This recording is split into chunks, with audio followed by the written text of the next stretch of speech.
Welcome back. It's another episode of the Better Learning Podcast. I'm excited about today. I've had the opportunity to meet Governor Doug Ducey and have a little bit of conversation about education. And I'm just really honored that you joined the show. So I'm going to pull you in right now. Governor Ducey, thanks for joining. Well, thanks, Kevin. Thanks. I'm honored you asked me. I love talking education. I love the shirt that you're wearing, radically student-centered. I think if we could shift the conversation there, we'd get better outcomes and results. And, I've spent the majority of my time the last 10 years in public life learning this issue, advocating on this issue, and trying to make a difference. We talk a lot about the show of just how Arizona treats everything differently. So we definitely want to get there. But I want to start at the beginning. What was school like for you growing up? My parents didn't go to college, and I wouldn't have known that because they were very interested in my education, my brother's education, my sister's education. We went to Catholic schools. These were excellent schools with great teachers and all kinds of opportunities. And we all went on to college. That was just the expectation. So I wouldn't say I was the best student. I mean, what my parents thought was important was that I was learning, that I was conversational and educated in my opinions. Of course, they looked at my grades as well. And then the expectation was that I'd go to college and graduate and begin a career, and we fulfilled those expectations. So you grew up in Ohio, though, right? Toledo, Ohio. All right. Like actually in Toledo or one of the suburbs around there? In Toledo, 2415 Berdan Avenue. We'll go back there every couple of years. We still have extended family that's there. We always do a little trip down memory lane, my brother and I. And, I grew up and my dad was a cop. I walked from my house on Berdan Avenue to Blessed Sacrament grade school where I had my first communion, and it was a really idyllic type place. And you go back there now, it's changed quite dramatically. And I feel fortunate, in many ways. My mom moved out west my junior year of high school, and I came out here. And, in so many ways, it was just wide open in Arizona. It still remains wide open. And that's what I loved about it. I really loved growing up there. Yeah, my mom moved out west. I was in a different position. My folks had split up, where I was going to be paying for my own schooling. I had a high school counselor who pointed out a map and said, school's affordable out there and there's a lot of opportunity. And I drove my Datsun V210 from Toledo to Tempe with everything I owned right into Manzanita dorm. And I really loved it out at Arizona State University. I learned a lot. While I wasn't happy about having to get a job, it paid dividends. And I think getting my career started with Procter & Gamble was a result of the work experience I had in college. So studied finance, but I was with the largest Anheuser-Busch distributorship in the country here in Phoenix, Hensley & Company. And it really put me in a position where I could start my career. Yeah, when you made that choice of going to ASU, and we've had a lot of people in ASU because ASU is doing some really interesting things here in the past. But how'd you pick? How'd you pick finance or business? Did you know that was the route you wanted to go when you were going through high school and picking college? No, I didn't really know. I wouldn't say that they were good decisions. In hindsight, everything sounds a lot how I approach mine too. Yeah, I hope we do a better job. I try to do a better job with my own sons on how you decide your major. It's not the determining factor in anyone's life. But I studied finance because we had a lot of financial anxiety and I wanted to avoid it. That's not what you study if you want to avoid financial anxiety. And I also found upon graduation, I didn't want to do any of the jobs in finance. I didn't want to work in a bank. I'm not a CFO. But luckily I had that job. with Anheuser-Busch on the sales and marketing side. That's really what got my juices flowing. So to understand the numbers and, balance sheet, income statement, and cash flow, and have a passion on sales and marketing was well-rounded. I thought that's why Procter & Gamble hired me, because of the business degree. But once I got into recruiting myself, I found that they didn't really care about the degree. They cared about leadership skills and ability.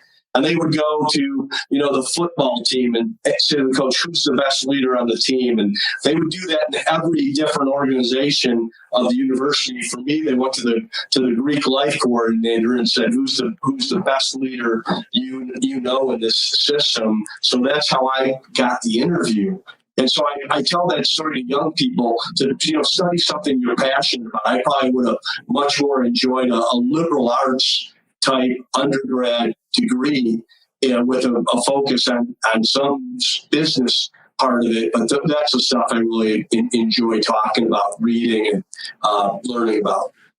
I can completely relate to that. I didn't really think about my career when I was in college until the week after I graduated, and I started looking at the jobs. And I was a mass communication with marketing minor, and I wanted to do sports documentaries. That's what before ESPN was doing the 30 for 30. That's in my mind. That's what I wanted to do, and I started interviewing a week after I graduated. I'm like, oh, I don't think I want to do any of this work, and I felt like that's really for me, when my education actually kicked in was after I graduated from college.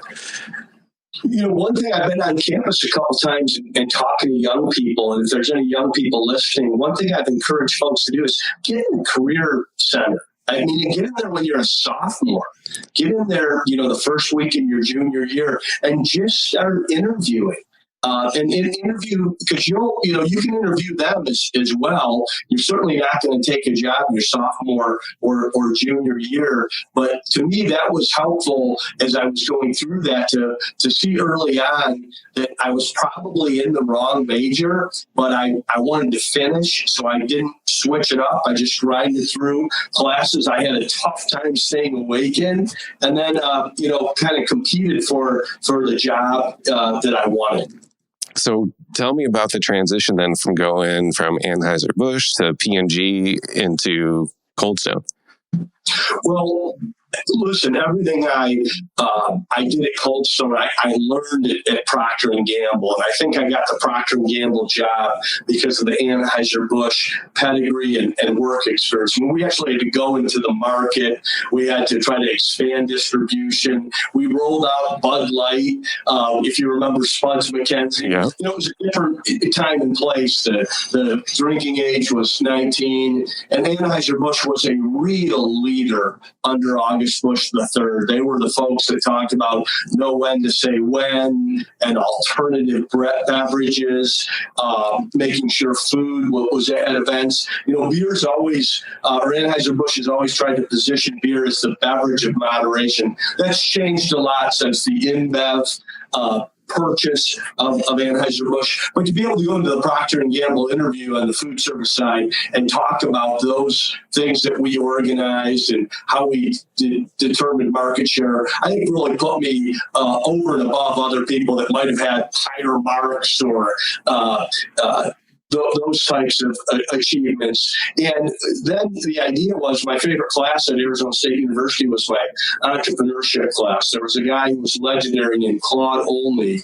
The class was, I think, 9:40 a.m. Monday, Wednesday, and Friday. I never missed this class. And a lot of people miss 9:40 Friday classes. But Claude would bring in an entrepreneur. And of course, there was a textbook and there was a curriculum. But what every class was, you would walk in and there would be an entrepreneur who would tell a story of epic failure or epic success. And he took the entire time. The entrepreneur would talk for maybe 30 minutes, and then there'd be 30 minutes of Q&A. And I loved it. I was fascinated. I kept that notebook after I graduated. And a point in time, I looked back on it when my career was really rising at P&G. We didn't yet have children. I thought, is this who I want to be, or do I want to be an entrepreneur? And then I started to look at different opportunities. In addition, we were in California. I didn't want to be in California. I grew up in the Midwest. I met my wife in Arizona. So I kind of figured it was either Toledo or Tempe, and she won. We went to Tempe. Yeah, the weather helps in that decision a little bit too. So. It wasn't hard for me to agree. Yeah. So was it hard to make the jump working through? Because I had a similar track working for Fortune 500 companies, knowing, I want to start my own thing. I want to start my own thing. What was your mindset when there? Did you feel like ready to take the jump, or? You think you are, and you have to trust your instinct. P&G is such a good company, and they may be better today. They were just excellent at that time. I don't know that my thinking was exactly right, but I had this instinct and I followed it. But when you leave a corporation, you have so many resources and so much support, and there's so much in the headquarter office. And when you go off to be an entrepreneur, it's you. And it's just you. So it is lonely. And I'd be lying. I'd be misguiding people if I told them that that's a romantic part of the adventure. I think that's the price of admission, is you have to plow through that. And you have to figure things out. Luckily, I had experiences that allowed me to be resourceful enough. But there's a lot of things you just have to figure out on your own. So at what point did politics ever hit your radar then? I sold Cold Stone in 2007, and I think you're aware I'm in an organization called YPO. I've never been to Washington, D.C., and I'm not a very good sightseer. And one of my forum mates forms an organization, 10 to 11 people get together 10, 11 times a year. And it's a group that you talk about business, personal, and family. And it's a confidential, so you can share, what's bothering you in your business or different things that you're working through. One of my forum mates went on the Inside Washington trip.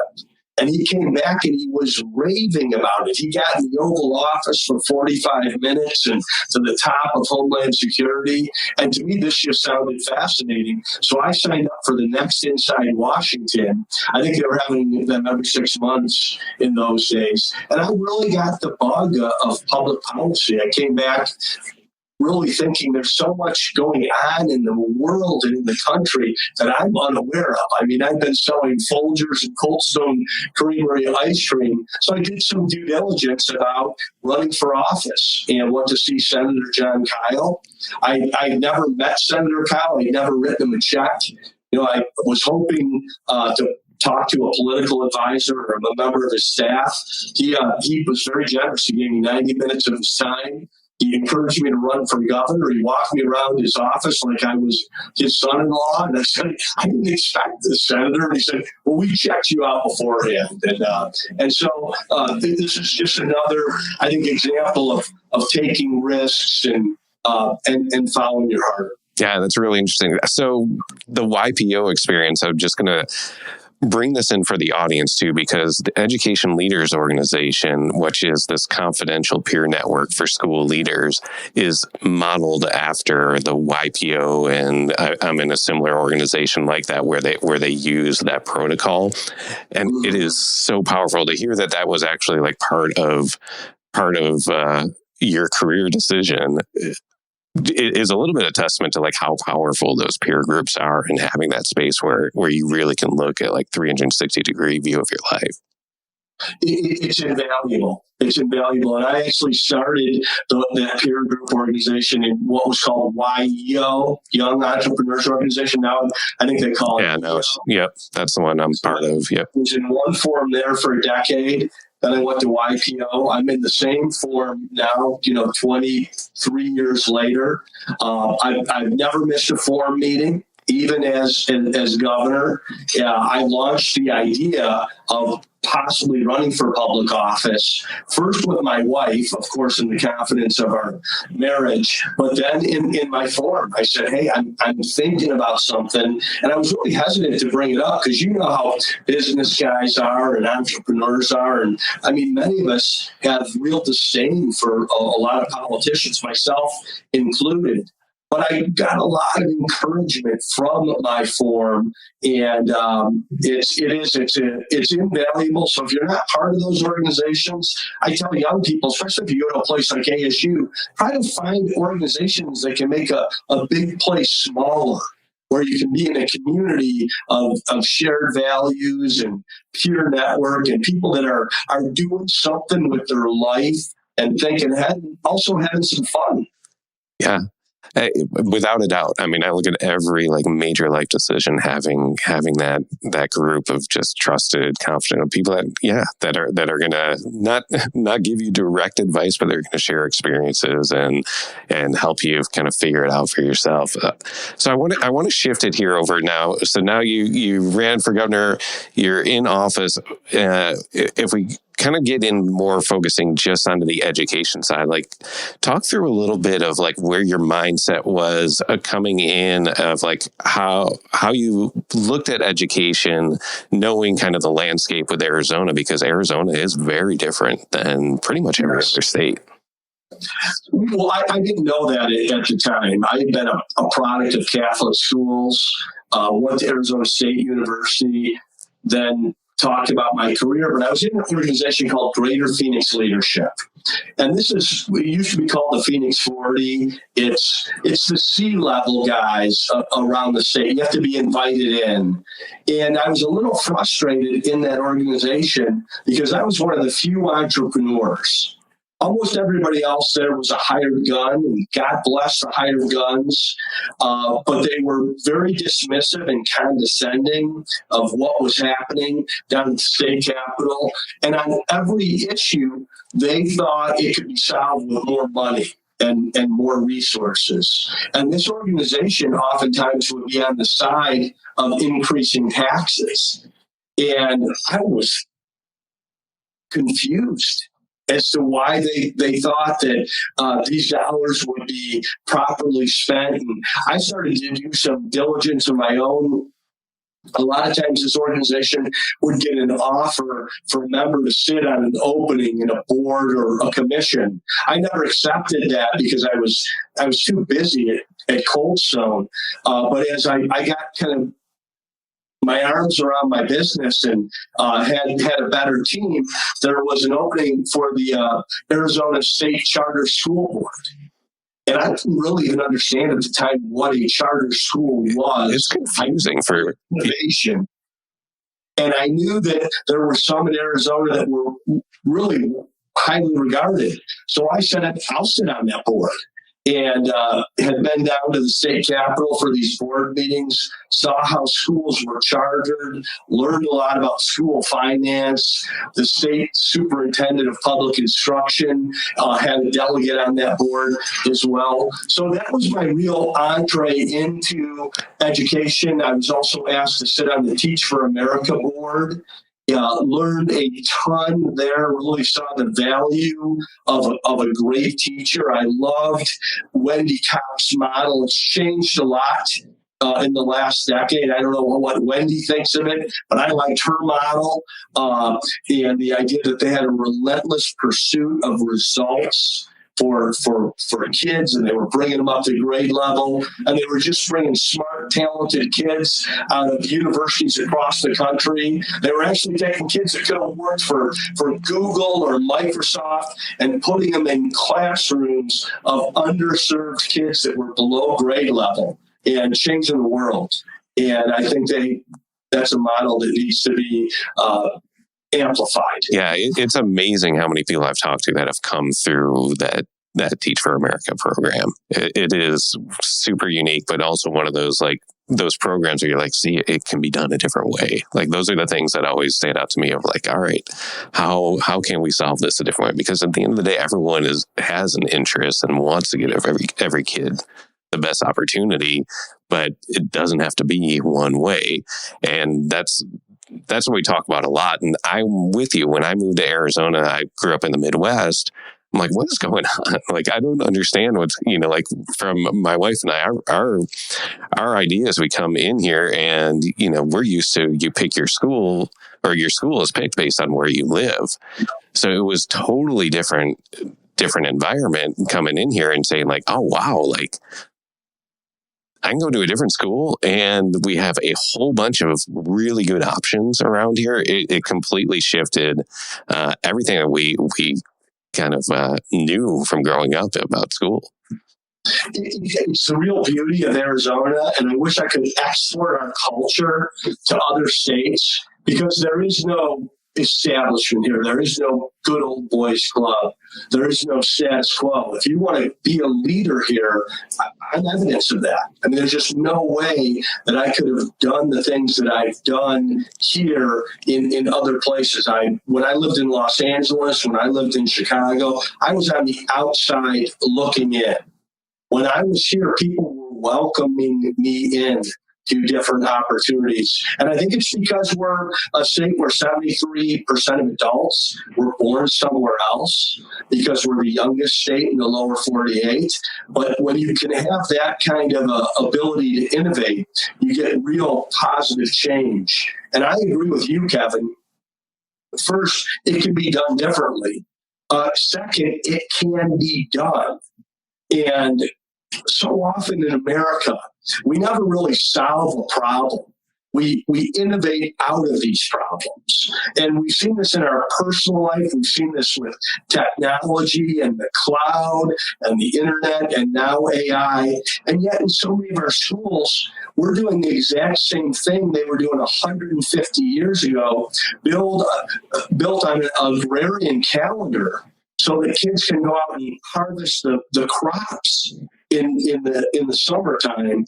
And it's just a missed opportunity in so many different places. In Arizona, we've had those changes. We've had the charter school change, open enrollment, ESAs, and all of those things have made a big difference. And your future should not be determined on what zip code you were born in.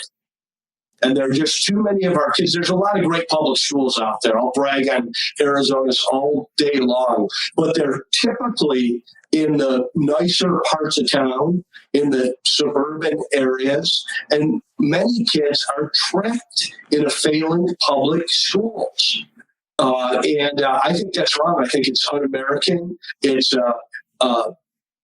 against our creed of all men are created equal, that we believe all people should be granted an equal opportunity. Condoleezza Rice calls it the civil rights issue of our time. She tells a wonderful, warm-hearted story of as a young black girl growing up in Birmingham, Alabama, while there were church bombing and fires happening. She was able to get the kind of education as the daughter of school teachers that allowed her to go on to be a professor at Stanford, to advise presidents, to be Secretary of State, to be recruited to run for president herself. And she sees education as a great equalizer, and so do I. And to make that happen, we have to have some changes in our system. It's got to be about the students, not about the existing system. So I want to hear some stories from you, because you've had this experience of being able to get involved with it. What are the things that surprised you, like once you really kind of dug into kind of the school landscape here? Like what are those surprises, those stories that you wish people could see that you got to see? Well, the establishment, what I would call it, the blob. That's the education establishment. It exists to protect its turf. And I think they've been very successful in softening the ground to convince people that every time they hear it's for the children, or we need more money, or we're 49th in spending, that people shake their head and they agree with it. And I really dug in on these numbers. It's not true. Of course, we need resources. And I do think we need more money for teachers. But it's not a lack of money. that is hurting education. What other organization, what other business in the world measures itself by how much it spends? I mean, when did spending become the measure of success? And let me even say this, if spending were the measure of success, Baltimore, Maryland, Chicago, Illinois, Washington, D.C., Detroit, Michigan would be the finest school districts in the world. But they're not. They are on the bottom in our country. So we need resources in education. These resources need to be stewarded to the right direction. You see any great school, you're going to find a great principal who is going to be the leader of that school. They attract great teachers, and I think these teachers need to get paid more. You know, we put $11.4 billion additional dollars into K-12 education over 8 years, my time as governor. This is more than any other state in the nation. Now, the education lobby is still saying that's not enough. But at least we were able to give it to teachers. At least we were able to expand the choice agenda. And if you look at places like Great Hearts and the Basis school system, Amanda Ripley called Basis the finest school in the world. She wrote a book called The Smartest Kids in the World. That was founded here by an educational entrepreneur, a guy named Michael Block. Now there's dozens of these schools. I think last time I looked, Great Hearts had a 13,000 kid wait list. And this is a tough school. I mean, this is a lot of rigor. There's homework every night. Parents have to be involved or a kid will not pass their class. There's no grade inflation at these places. So parents and kids have a hunger for this kind of desire to learn and real knowledge and challenge. So when you say it can be done and it can be done differently, absolutely come to Arizona and witness it. So your Basis, for the people who are not familiar with Basis, I think the last I heard is they had 3 schools in the top 10 nationally. So there are, without a doubt, like all these success stories that you can see. I'll speak the pros and the cons, and then I want to hear your take on it too. So to me, without a doubt, the pros were that, wow, we have choice in here. Moving to Arizona, we have choice. We did not have that there. We had at the time, our oldest was in 4th grade and was told right when we moved here that, hey, something's wrong. Like his math is really high, but his reading is really low. I think there's something here, and recognize that he was diagnosed with dyslexia, and learned too of like, oh wait, so let's get him in the right one. And we ended up switching schools, and we also had one joining kindergarten. So moved here, in July, a week before school, and we ended up going to the public school by us, and they had a Mandarin immersion program. And I will tell you, without a doubt, there is no way that program would have existed if it wasn't for the competitive kind of open access, like being able to pick which school you want to go to. So to me, I'm looking at like, this kind of raises all boats. Like when you do that competition, you're right. I heard over and over again moving here, 49th out of 50, 49th out of 50. I'm like, what are we 49th out of 50? And you're right. When you really dig into it, it was spending. It was spending per kid. But then if you looked at the results, and you probably got a better idea than I do, that it's just everything that I've seen, like we're right in the middle of the pack competitive in there. So the fact that we're spending less but getting competitive everywhere else, like that's probably not the best measurement. And that's baloney, and that's what the government unions do. They do that in nearly every red state, any state that wants to cut taxes or control spending. I think last time somebody Googled 49th in spending, 8 states came up. You don't have to be a math major to know that's just not possible. So that's I'm glad to hear that, because I do think that choice is very American. It brings the competition, and not only are the charters thrived. I mean, you pointed out Basis, and that is the finest school in the country. It was founded here, but our district K-12s have improved as well, because parents can vote with their feet, and you don't want to lose that child in the seat, because that's how you get your funding, whether you're in a charter, whether you're in a district K-12, and now whether you're in a Catholic or private school. Yeah. So now I want to go to the negatives, and then because I feel like it's so important for the other 49 states. Like Arizona has kind of picked this as the model, and and how to do it, and we can talk. I definitely want to get your take of like what else you think we need to be doing in Arizona. But I feel like for the other 49 states, that's what's so cool about this environment here, is that there's this R&D that's going on. So look at what's going on in Arizona. Absolutely a lot of pros by doing that. And I know a lot of states have kind of followed this model to some degree, or have something like ESA where the money is following the kids. The negative of it, and where I get torn, is that it does lose kind of that neighborhood community. If we go to our local, like park or something like that, and you start asking around, like, where's your kid go to school? You may get a dozen different answers of where people go to school. I don't know how to get around that. And then the other negative that I always think about is I get concerned that people, especially with COVID and kind of everything that's happened with school boards, is that we're going more to the route where the schools are aligning with the parents' political feelings on there. And that concerns me, that we end up having schools on the left, parents on the left, and then schools where the parents are on the right. I don't know how to solve that, but I feel like those are my long-term concerns about that. I have no idea how to solve that, other than to just let's have that conversation to try to avoid those things. But those are the trade-offs that I feel like every other state should be looking at. And I don't know if you have kind of other context in there. Like if you were going to look at the system and say, hey, if I could start over from scratch in a different state, learning what we know about Arizona, what would we do differently, or what would we do? Or would we keep it the way it is? So I want to address those, because I think those are real concerns, and that's you have a real situational awareness of what's different in our state and how special it is. The other thing I want to point out on choice is, people are moving from around the country with autistic kids to go to our schools of autism. We hear it all the time.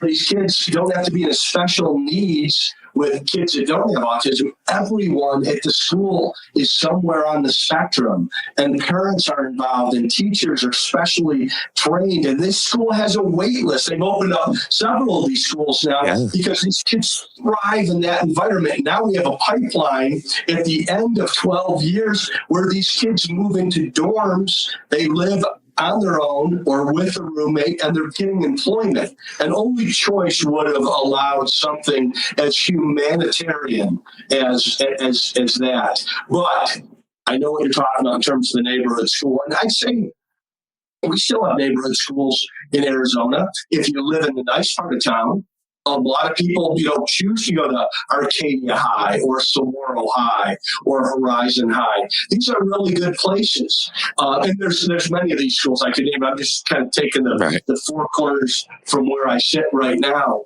But there's also parents that don't want their children to go to that school. They want them to go to a religious school, or they've had a bad experience, or they need a smaller footprint and environment. So I actually think we need more schools. I think we need more schools, and those, I'd like them to be closer to home. I mean, I think it'd be great if kids could walk, or of course we want to have dollars for transportation to get kids to those schools. That's really what ESAs can accomplish, educational savings accounts. I don't think can not only reform K-12 education, I think can help renew these communities and bring parents together. And it was the African-American moms that helped us get that done. They, the union said we were doing that for the rich kids, and the African-American pastor said, no, we need it for our kids. And to me, that also goes to your issue about these school boards. I don't think politics belong on a school board. I don't think politics belong inside a school. What I hear these parents saying is they want to see education, not indoctrination. inside these schools. When kids can identify BLM and DEI and CRT, but they don't know their multiplication tables, and they haven't read a book in the last year, something's dramatically wrong. I mean, you do go to school to get an education, to achieve skills, to learn to read, and then to read to learn for the rest of your life. These are the fundamentals, and this is why school choice. This is the silver lining in COVID-19. Is parents were able to see on these screens that my child's not being challenged, nor are they learning very much. And then there is this indoctrination that's taken place in so many of our school districts. It's happened over time, and people are rejecting it. I think the pendulum is swinging back to center and a focus on reading, writing, arithmetic, being able to analyze numbers, communicate in the English language. And then this idea of electives like Mandarin Chinese, should a kid want to pursue that's available at the school. Yeah. So looking back, because you were governor during a super unique time when you had it, with COVID and everything that came with the aftermath of that, especially the impact in schools. Is there anything that you feel like was left undone that you wish you could have addressed on the education side, or things that, in a normal time you would have done differently? So a couple thoughts. We were able to get educational savings accounts done. It took 8 years to get it done. It took all of 8 years. I ran on that issue in 2014, and I think there was some divine intervention for it to happen. Arizona was the first state in the nation to do it. Now 9 other states have followed. Tennessee and Texas are on the 1 yard line. I really believe this is going to transform education. I want to make sure that it's brought to life, that it's successful. I think it will help a lot of kids get to the school they want, but I also think 1,000 flowers are going to bloom on educational innovations that we're not even aware of at this time. I was just back with Salman Khan at a conference. Everybody, I think, is aware of Khan Academy. Khan Academy is an incredible innovation. It's available to everyone, everywhere for free. And what AI is going to do, combined with Khan Academy, is going to be a personal tutor, like being tutored by Aristotle or Socrates, with privacy controls. So I think there's a lot of exciting things there, but these choice and innovation has got to be allowed. I want to tell one quick anecdote. On my first year as governor, I was invited back to the World Forum for the American Enterprise Institute. I was one of 2 governors invited back. I was invited back to talk about entrepreneurship and growing an economy. The other governor was Charlie Baker from Massachusetts. Charlie's a good friend now. I didn't know Charlie at the time. My session was at 9 o'clock. Charlie's was at 11. I went to Charlie's session. It was packed theater seating. It felt like 400 people were in the room. And Charlie got up there unaware that I'm in the room. And he says, you know what we need in Massachusetts? What they have in Arizona. We need charter schools in Massachusetts. Now, all the elites in Arizona would always hold Massachusetts over my head. We should be more like Massachusetts. Massachusetts spends more money. Massachusetts is number 1. And Massachusetts is number 1. And I want to give you this stat. Massachusetts is number 1 in the nation in education. Yet 50% of their kids, upon completion of 12th grade, are not at reading level. That's what number 1 in America is. And I think we should find that unacceptable. There are many kids that are just being left behind. So the pursuit should not be so much these rankings, but this idea that is a kid equipped for life when they come out of school. And Silicon makes a great case. There should be no 3rd grade, 4th grade, and 5th grade math. There should be mastery of these concepts, and stay with the concept until you master it. And with technology, there's so much that we can do, and that opens up so much more of the world. And only with choice and innovation and new ideas would any of this, from autism to allowing the smart kid to thrive and flourish, to the kid that's stuck and doesn't understand to get the one-on-one intervention that they need so that they can figure it out and not be made to feel dumb or to lose confidence or say, I'm not very good at math or I'm not very smart. All things that I feel like we're seeing a lot of that focus more on that mastery. And I do think like that we just need to accelerate some of those things because I feel like the message is there. It just hasn't actually been implemented in a lot of these areas. And I'm not talking just Arizona. I'm talking more like when I go to national conferences on education and hear the discussions about that. The other thing I wanted to touch on before we get to kind of more wrapping up of like what the future looks like, we did some really unique things in the community college side of things. How involved were you with that? Because I know the transition of being able to offer not just the 2-year, but also the 4-year happened. I'm for choice. I'm for choice. There's always forces that are against something new or something against the status quo.